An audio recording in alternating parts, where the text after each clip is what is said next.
So I went to a Nikon seminar one day, and one of the very popular photographers at the time, I can't remember his name, he asked us a very simple question. He said, who is a professional photographer? And a lot of people who were there, they said that it's a guy who can take the best pictures. He has learned over the years how to take pictures and all this kind of stuff. And then in the end, you know what he said? He said, a professional photographer is a person who makes a living from photography. That's what he said.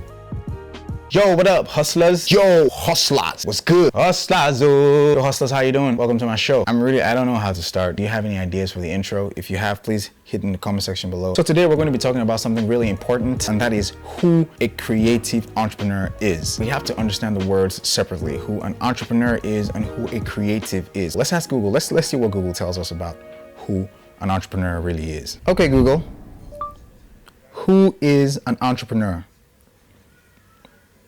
According to Shopify, an entrepreneur is a person who organizes and operates a business or businesses, taking on greater than normal financial risks in order to do so. So pretty straightforward. An entrepreneur is someone who organizes a business venture and takes great financial risks in those ventures. So now we're going to move on straight up to who a creative is. A creative is someone in general who creates stuff.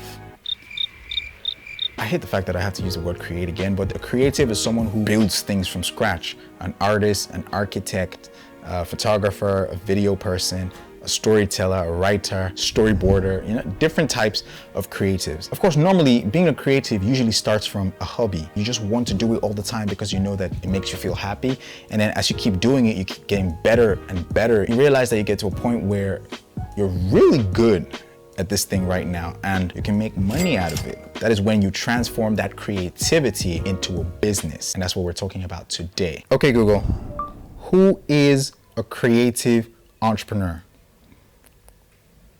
According to Wikipedia, creative entrepreneurship is the practice of setting up a business or setting yourself up as self-employed in one of the creative industries. Boom. So it depends on whatever creative industry you're talking about. You want to start making a living out of it. That makes you a creative entrepreneur. So the most important thing we shouldn't forget here is that if you're a creative entrepreneur, you are definitely in business. And what is the sole reason for a business? Forget about all those romantic things they talk about, providing value, solving a problem, whatever. The main aim of a business is to make profit, except of course you're an NGO and those people make the most money. Please don't tell anybody. And so this is where the problem really starts. For a creative, they really have a difficult time merging business and the creativity together. So most creatives right now are working in their businesses and not working on their businesses. That's why you see most creatives are usually broke, me inclusive. And that's what we're trying to solve with this channel. We have to be aware of the fact that this is a business and it has to be run as such. So when you're setting up a business normally, there are three things that are very important: your viability,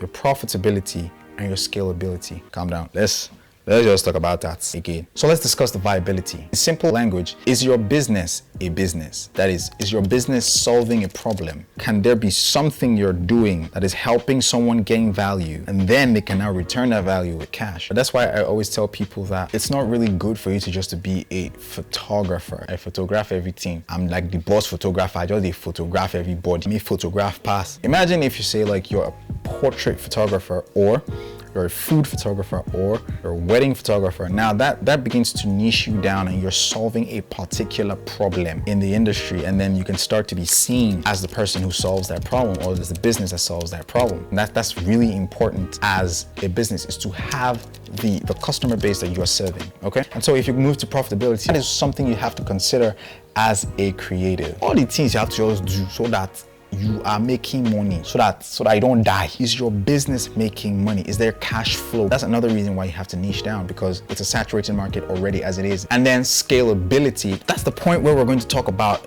probably in the next video. If you want to see that video, please subscribe. We're going to be talking about the difference between a freelancer and a business owner, because a freelancer is, let me not just say it here. Come on, watch the next video. You have to have a team. You have to have a group of people doing things with you. You can't do it alone and grow. So in essence, there's so many things that you have to have in mind when you're starting a business, especially in the creative business, like branding, marketing, sales, so many other things that are going to be discussed in subsequent videos that I hope you will be here to watch, because you know, you have no other place to go. We've come to the end of the video. If you like this video, please give it a thumbs up. It really helps us in this channel. And subscribe if what we're doing here brings value to you. Thanks for watching this video. Hope to see you, God willing, in the next one. And don't forget, your dreams are valid, but to achieve it, you gotta hustle. Ave Maria.